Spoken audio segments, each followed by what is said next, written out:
I'm not afraid of this NFL as an Eagles fan. As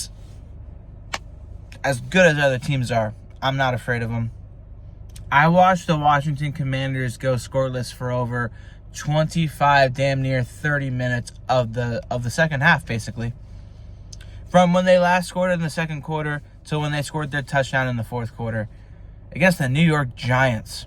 The Giants kept it close against the Washington Commanders, who have playoff aspirations, who are looked at as a contender in the NFC. Russell Wilson is being questioned whether or not he can still play the sport. That's how bad of a football team Brian Daboll is running right now in New York. And that's how they played against them. We played a pretty competent football team in Dallas who pushed us to our limits, even though we got handicapped from the jump, and we still won the game. Our best player on the field, Jalen Hurts, won the football game, and when it mattered the most, the defense came alive in the second half of the game. So, looking at the other teams around the league, I don't look very fondly at other teams like the Rams or the Texans, the 49ers and the Seahawks. I don't look at these teams and go, wow, these teams scare me. The Lions. I picked the Lions to lose. I was right, but I was not expecting them to get blown out, basically, by the Packers. Manhandled the whole time. The best catch of the year so far was a meaningless catch in the fourth quarter of a game that they were down 27-6. Didn't matter. But hey, kudos to that catch, though. And hopefully the Lions turn it around, you know? It's just amazing watching fans from other teams in the AFC try to talk mad trash about Jalen Hurts and his performance, as if he didn't complete 82% of his passes, 200-plus total yards of offense, and 2 rushing touchdowns. As if he didn't carry the Eagles throughout the first 2 quarters to 24 points, which was just enough to hold off the Dallas Cowboys as they tried to beat us on opening night. But then you watch Joe Burrow throw a $113 with Jamar Chase and T. Higgins against the Cleveland Browns. The only reason why the Cincinnati Bengals beat the Cleveland Browns was because the Browns beat themselves. 2 tip drill interceptions and a missed kick to win the game. And the Bengals fans are worshiping Joe Burrow and the Bengals like they are their true gods. Like, you can't make this up.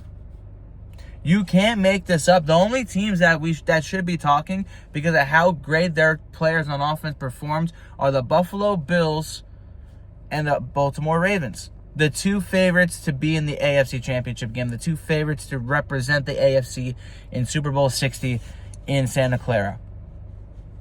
Those are the only 2 teams. However, they both lack something that everybody glosses over because a thriller of a match was made last night between 2 high-powered offenses and 2 former MVPs.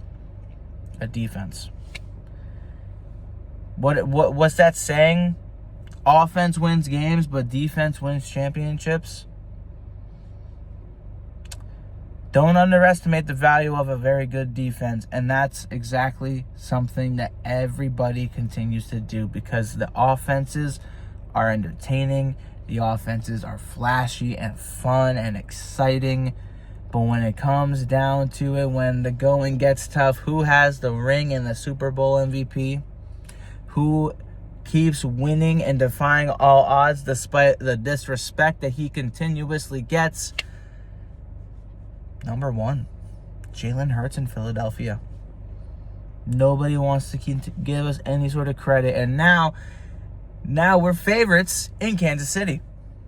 We're favorites in Kansas City because the Kansas City Chiefs literally beat themselves, and have players that aren't going to be around to go toe-to-toe with the Eagles in the rematch of Super Bowl 59 and 57. But hey, that's a talk for Friday. That's a talk for later this week. I am very happy with where we are at personally as an Eagles fan. I look around the NFL and I don't see much that I am very scared of. And listen, Baltimore, you guys do what you do. We don't worry about you this year. Maybe we'll see you in February. That's about it. Buffalo, we'll see you in December. You guys do your thing. Kudos to both of you because that was one hell of a game last night. You all know what you got to fix. We all know what we got to fix. That's it. But to the rest of the shit talkers around the league, go and prove to be better than what you are. I don't want to hear anything from Bengals fans winning 1-point games against the Browns. I don't want to hear nothing from Cowboy fans because Dak Prescott threw 30 more yards than Jalen Hurts. He also had more turnover-worthy plays. He also had wide receivers dropping passes. He also did not have the defense that the Eagles do that forced turnovers. Same thing with Washington. I don't want to hear nothing from you guys because you beat the Giants. We all knew the Giants were trash, and you still struggled to put points on the board against them. So I don't want to hear anything from you either. At the end of the day, handle your business. Talk to us when we face you. Talk to us then, and let's see how we look come week 6, week 10, week 16, week whatever. Right now, we got one thing on our minds, and that is Kansas City. And also watching the Minnesota Vikings and Chicago Bears tonight. Fly, Eagles, fly, baby. I'm happy with where we're at. How do you guys feel?